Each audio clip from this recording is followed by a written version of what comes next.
समय पे मानस ने शॉर्ट ओपन कराया था, तो अच्छे समय पे शॉर्ट को कवर करना ये भी बेहद ज़रूरी होता है। बिग मार्केट वॉइस की कड़ी में आज हमारे साथ Tridip Bhattacharya, CIO equities advisors के जुड़े हैं बातचीत करने के लिए। परिचालक सर, नमस्कार, कार्यक्रम में स्वागत है आपका। और काफ़ी समय बाद आपसे बात हो रही है। और इनफैक्ट कैसे देखते हैं सर आप, पिछले 3 दिन से जो वो एक 3 महीने से डिफरेंशियल था बिटवीन US मार्केट और इंडियन मार्केट्स में, अब वो भरना शुरू हो गया है। हम पैरेलली अलाइन हो रहे हैं ग्लोबल मार्केट से। और दो फियर देखिए, एक substantial rate hikes down the line, मतलब जब तक US में जो इन्फ्लेशन है वो अरेस्ट नहीं होता। और दूसरी बात ये है जियोपॉलिटिकल टेंशन्स, और रशिया यूक्रेन का जो टसल है वो अब एक बहुत ही क्रिटिकल जंक्चर पे आ चुका है। तो ऐसे में क्या अभी इंडियन मार्केट्स का जो सेल ऑफ हुआ है वो सिर्फ स्टार्ट हुआ है क्या? अभी पेन बढ़ सकता है, आपको लगता है ऐसा? इसमें थोड़ा सा जो हम कहते हैं कॉन्टेक्स्ट को देखने की जरूरत है। जो मेरा मानना है वो ये है कि अगर आप इंडिया का डोमेस्टिक इकोनॉमी या बॉटम अप स्टोरी देखें, वो दुनिया के बनिस्बत काफी बेहतर है।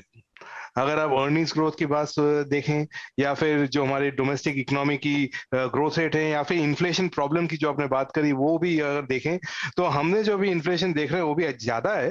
बट पिछले 5 से 10 साल में हमने ये इन्फ्लेशन देखा है। लेकिन यूनाइटेड स्टेट्स में जो इन्फ्लेशन देख रहे हैं वो उन्होंने पिछली बार ऐसे 1970s में देखा था। तो काफी दोनों के प्रॉब्लम में काफी बड़ा अंतर है। हम लोगों को थोड़ा सा जो अंग्रेजी में कहते हैं कोलैटरल डैमेज के हद तक ये इम्पैक्ट जो सेल ऑफ है वो देखने को मिल रहा है। और वो मुझे लगता है कि उसमें there is some more room to go, क्योंकि हमारा डोमेस्टिक स्टोरी जितना भी अच्छा हो, at the end of the day, और जो हमारी आउट परफॉर्मेंस है, हम ग्लोबली आज के डेट में भी डिस्पाइट आफ्टर दिस फॉल भी ग्लोबली टॉप 2 और 3 मार्केट्स में होंगे in terms of performance. But ये अकेला एक तरफी घोड़ा नहीं चल सकता। इसलिए ओवरऑल ग्लोबल जो रीअलाइनमेंट है वो कुछ हद तक इंडिया को भी इम्पैक्ट करेगी, जिसका हम लोगों को देखने को मिल रहा है। और after a good about 16-17% rally, it should be seen as a healthy correction। इस माहौल में हम लोगों को ये सोचना चाहिए कि ओवरऑल इससे क्या हमारी अर्निंग स्टोरी डिस्टेबलाइज हो गई है, और उसका आंसर मेरे हिसाब से नहीं। अगले 3 साल के पॉइंट ऑफ व्यू से अगर इंडिया के इकोनॉमी को देखें, तो 2-3 चीजें ऐसी हो रही हैं जिसको देख के मुझे लगता है कि बाय ऑन डिप्स वाली स्ट्रेटेजी अपनाना चाहिए, as opposed to getting scared of the market and running away. But having said that, dips क्या थोड़ा और हो सकता है? जी हाँ, हो सकता है। ये आपका प्रश्न का उत्तर।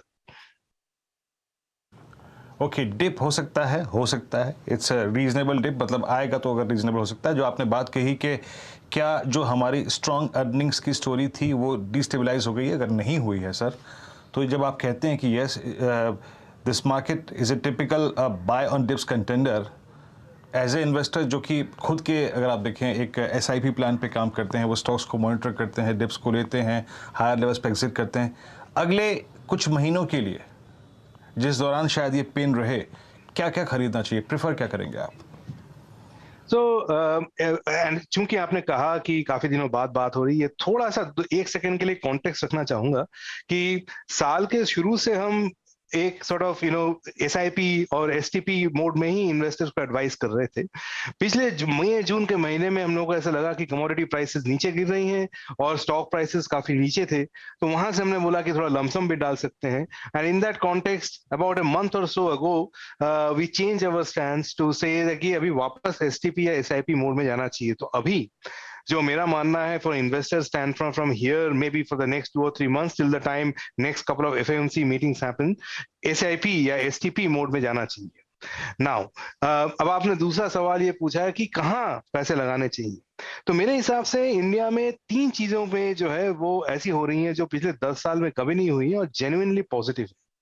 पहली बात ये कि इंडिया में एक कैपेक्स साइकिल देखने का अच्छा रुझान बन रहा है अगले 3 साल में। ये प्राइवेट सेक्टर ड्रिवन होगा।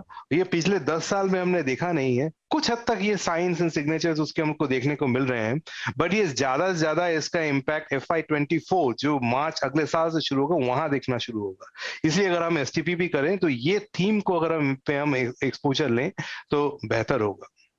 दूसरी चीज जो मुझे लगती है वो ये है कि इंडिया में जो रियल एस्टेट साइकिल है वो धीमे धीमे बॉटम आउट हो रहा है। एंड व्हेन आई से धीमे धीमे, रियल एस्टेट की साइकिल 7 साइकिल होती है, जिसमें कि हम पहले 2 या 3 साल में ही, तो ये आस्ते चलेगा अगले 4-5 सालों तक। सो इसके जो रिलेटेड जो कंपनीज हैं, जो एरियाज हैं, दैट इज अनदर एरिया जहां पे हमको लगता है कि थोड़े से पैसे लगे तो वो medium term which is 2 to 3 years पैसे बन सकते हैं। और तीसरा जो पिछले 10 साल में नहीं हुआ वो ये कि जो कुछ जो गवर्नमेंट ग्रोथ स्कीम्स हैं, अगर आप पीएलआई ले लें, अगर आप डिफेंस ले लें, या फिर for that matter government promoted capex देख लें, ये अगले 2-3 सालों में शायद थोड़े ज्यादा रहे, क्योंकि 2024 में इलेक्शन है और ऑल्सो गवर्नमेंट काफी रिफॉर्म्स करने के बाद अभी ग्रोथ मोड में आई है कुछ हद तक। सो इसके जो एक्सपोज स्टॉक्स हैं, that could be another area to look at from putting money to work perspective. So ये 3 एरिया मैं हाईलाइट करूंगा, 3 थीम कह लीजिए, जिसके बेसिस पे लोग पैसा एलोकेट करने के बारे में सोच सकते हैं। आफ्टरनून, बेसिकली आप कह रहे हैं कि अगर आप भारत की स्टोरी के साथ जुड़े रहें और ग्राउंड लेवल जहां पर एक्शन देखने को मिल रहा है उसके साथ जुड़े रहें तो शायद ज्यादा जोखिम ना पड़े आपके पोर्टफोलियो पर। लेकिन एक जगह जहां पर लोगों ने सबसे ज्यादा कमाई की थी इस साल, वो बैंक्स थे।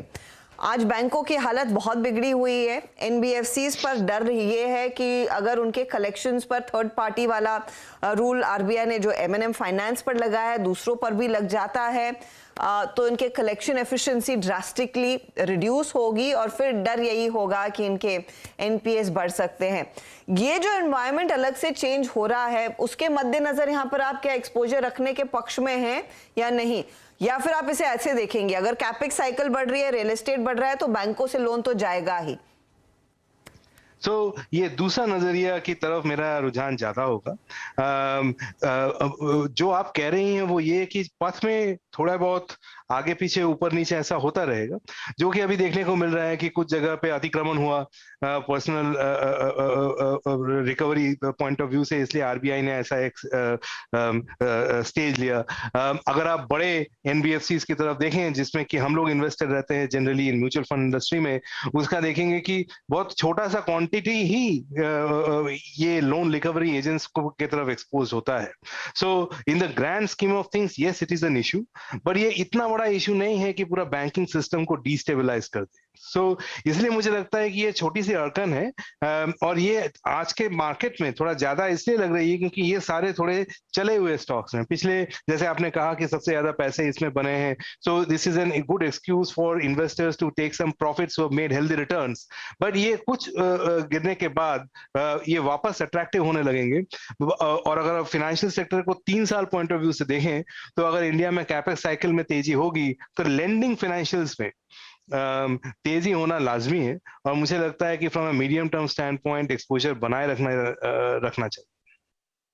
जो बनाए रखें, और फिर इसमें निजी या फिर सरकारी, किस पर ज्यादा कन्विक्शन है, क्योंकि रिटर्न्स तो दोनों में बने हैं आपकी बारी?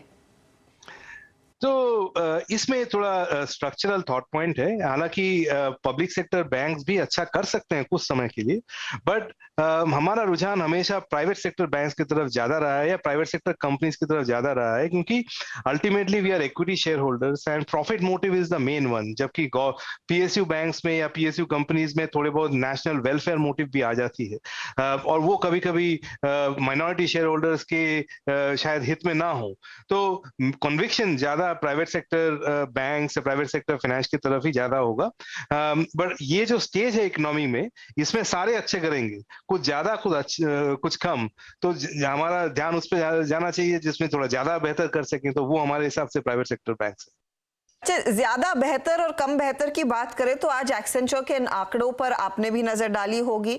जो उनकी तरफ से गाइडेंस आया है वो पिछले साल की तुलना में थोड़ा सा कम हो गया है। अब कई सारी रिपोर्ट्स हमने पढ़ी, वो बेसिकली ये कह रहे हैं कि इशारा है कि शायद डिमांड मॉडरेट होती हुई दिखाई दे रही है। तो जो गंगो ऑर्डर बुक्स पर ये कंपनियां बैठी थी, जो क्लाइंट कॉन्फिडेंस लेकर बैठी थी, वो थोड़ा सा सबड्यू होगा। दूसरी तरफ अमेरिका में रिसेशन का डर है। एक पॉजिटिव ऑफ कोर्स रुपया है, लेकिन कितना एक्सपोजर आप जैसे फंड हाउसेस फिर रखेंगे टेक्नोलॉजी पैक में? टेक्नोलॉजी में ये जो आज एक्सेंचर ने कहा, ये एकदम टोटली न्यू न्यूज नहीं है।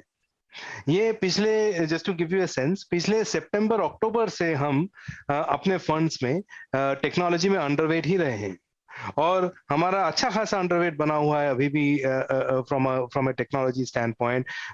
ये हम, मेरे एक्सेंचर ने जो आज कहा, ये मेरे हिसाब से थोड़ा इंक्रीमेंटल न्यूज है एंड वैलिडेट्स द फैक्ट कि यूएस में यस ग्रोथ रिसेशन तो श्योर है, रिसेशन होगा या नहीं होगा वो देखने वाली बात है, वो डिपेंड करता है फेड इसको कैसे हैंडल कर लेता है। सो कहने का मतलब ये कि आज की एकदम मतलब ब्रेकिंग न्यूज तो है, but in the sense it is not completely new news. तो कुछ हद तक ये हम प्रिपेयर्ड थे इसके लिए, तो इसलिए इसमें हमारे फंडों को झटका उतना ज्यादा नहीं पड़ा है, और मुझे लगता है जनरली भी मार्केट में थोड़ी बहुत इस बात की इल्म थी। ये अभी इंडियन कंपनी जैसे सितंबर क्वार्टर के रिजल्ट्स लेकर जब सामने आएंगे अक्टूबर के महीने में, शायद कुछ हद तक हमको उनमें भी ये बात सुनने को मिले, और वो जब सुनने को मिलेगा तो थोड़ी बहुत हो सकता है अर्निंग्स में आगे पीछे हो, थोड़ा अर्निंग्स कट हो सके।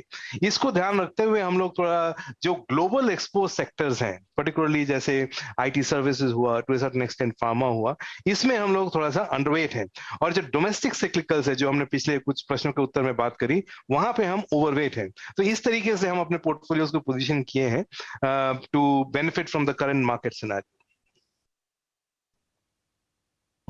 अच्छा भट्टाचार्य साहब, आपके पास एफएमसीजी में क्या क्या था, और आईटीसी था कि नहीं था, और कितने खुश हैं आप उससे अब? ITC मेरा it is one of the bigger holdings in all my funds.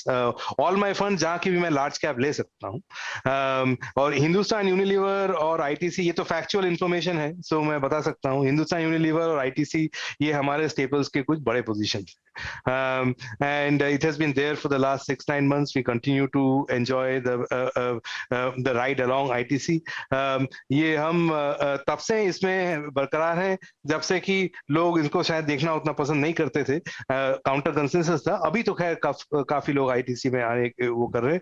मुझे लगता है अगले कुछ समय के लिए भी स्टॉक वॉल्यूम ग्रोथ ये पॉइंट ऑफ व्यू से फंडामेंटली देखें तो बेहतर करेगा। जो मैं कह रहा हूँ आईटीसी और हिंदुस्तान यूनिलीवर, ये by all I am saying कि मैं अपने हिस्टोरिकल व्यू को बोल रहा हूँ, ये future stock recommendation by no means है, and it is just factual information which I am stating. This should not be taken as any stock recommendation going forward. Okay नहीं भट्टाचार्य साहब, दरअसल मैं आईटीसी के बारे में प्रश्न इसलिए पूछ रहा था क्योंकि अगर हम आईटीसी और इस स्मार्ट प्राइस परफॉर्मर को लेकर बात करें, आई मीन मुझे याद है इस साल के CY 22 के शुरुआत में जब बाज़ार इससे पहले नवंबर दिसंबर तक काफ़ी अच्छा था, बहुत से लोगों को नफरत हो गई थी आईटीसी से, जिसे कहते हैं टैड बुल लिक्विडेशन, निकलो भाई जनाब इस स्टॉक से बाहर, वो हुआ। अब मैं आईटीसी को इसलिए इस प्रश्न में सम्मिलित कर रहा था क्योंकि आईटीसी को अगर आप आज देखें तो इसके तीनों जो कंपोनेंट्स हैं, I mean paper, then we have hotel and FMCG, ये भी 3 थीम्स हैं जिसको लेकर आप बात कर सकते हैं, कंजम्पशन और आपका होटल, टूर्स एंड ट्रेवल्स, और तीसरा पेपर सेगमेंट है। ये अभी भी पैसा बना के देंगे आपको लगता है? तो आई थिंक यहाँ इससे जितना मैंने कहा उससे ज्यादा अगर मैं कुछ कहूँ तो वो बहुत स्टॉक स्पेसिफिक हो जाएगा, बट हमारा जो देखने का मानना है वो ये है कि जब हम स्टॉक्स को कोई देखते हैं जहां पे बहुत ज्यादा पेसिमिज्म बिल्ड हो जाए, वहां पे हम अपना ध्यान ज्यादा केंद्रित करते हैं क्योंकि पैसे बनने के चांसेस ज्यादा थे। सो पिछले साल ये जो कुछ स्टॉक्स आपने बात करे इसमें काफी अच्छा वैल्यूएशन मिला था, सपोर्ट मिला था, सो हमने किया। ये अभी तक हम लोगों को अच्छा ये किए हैं, it has helped us in our performance. आगे तो हम लोग इंक्रीमेंटली इवैल्यूएट करते रहे, बट जो हमारा फ्रेमवर्क है वो ये कि कहीं बहुत ज्यादा अगर पेसिमिज्म बिल्ड हो जाए तो वहां पे हम लोग थोड़ा काम करके पोजीशन बनाने की कोशिश करते हैं। तो एक जमाने में तो ये स्टॉक वहां पे होता था, अभी incrementally we evaluate on a very careful basis. इससे ज्यादा स्टॉक स्पेसिफिक थोड़ा बोलना मुश्किल है गिवन रेगुलेशंस। पॉइंट भट्टाचार्य साहब, लेकिन बड़ा मजा आया आपसे बात करने के, आपने और बहुत ही खूबसूरत हिंदी पर आपका कमांड है। मुझे बताइए, अब की बारी दुर्गा पूजा में कुछ कोलकाता जाने का प्लान बन रहा है कि यहीं पे रहेंगे मुंबई में? मुंबई में जो सूरत हाल है बारिश का, उससे तो लगता है शायद कलकत्ता बेहतर हो, बट देखते हैं कैसा प्लान बन सकता है। बट दुर्गा पूजा जो सबके लिए मैं ये बताना चाहूंगा कि ये शायद पहला फेस्टिव सीजन होगा जिसमें कि कोविड या कोई महामारी का डर नहीं होगा। सो अगर आप मुझे एक डेटा पॉइंट समझ लें और सबके बारे में सोचें, सो इस बार मेरी यही मानना रहेगा to all your viewers, wish a very happy festive season, be careful but at the same time enjoy. It's been after 2 or 3 years कि ऐसा देखने को मिल रहा है, and hope everyone has a great time.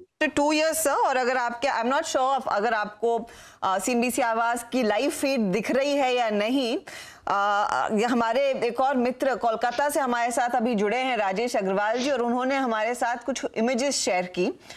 ये दिखेगा तो आपको वैसे वेटिकन सिटी जैसा, लेकिन है एक कोलकाता में दुर्गा माँ का पंडाल, और बहुत ही खूबसूरत तैयारी है। तो मैंने सोचा उनसे भी पूछ लिया जाए, और अगर आपको भी इनवाइट करेंगे तो और भी बेहतर होगा, बिकॉज इट्स जस्ट मैग्निफिसेंट कि इस तरह की तैयारी वहां पर एक पंडाल की हो गई है ऑन ग्राउंड। अग्रवाल साहब क्या एक्सपीरियंस कर रहे हैं? ये तो एक ही हुआ, और कुछ आपने देखा होगा आते जाते? ऐसा है, कोलकाता में भट्टाचार्य साहब भी जानते होंगे, it's not a festival, it's an emotion.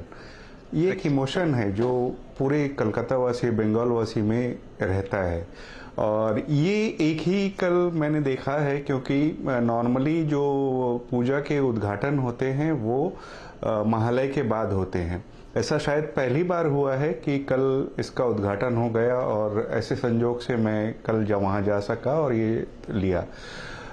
इस पूजा श्रीभूमि स्पोर्टिंग क्लब इसका नाम है। इसका एक खास बात है कि ऑलवेज कुछ अजूबा बनाते हैं। पिछली बार बुर्ज खलीफा बनाए थे, जिसमें इतनी क्राउड हो गई थी कि लास्ट में 2 दिन के लिए बंद करना पड़ा था। उसके पहले इन्होंने पद्मावत का पूरा सेट बनाया था। तो ये हर बार कुछ ना कुछ बनाते हैं। इस बार इनका 50वां साल है। इसमें खास बात यह है कि सब लोगों के लिए ये संभव नहीं है कि वो रोम जाके वेटिकन सिटी देखें, और यहाँ देख के कम से कम सब कोई मजा ले सकते हैं। तो मुझे लगता है कि एक बहुत अच्छा माने उन्होंने प्रयास किया है लोगों के तरफ।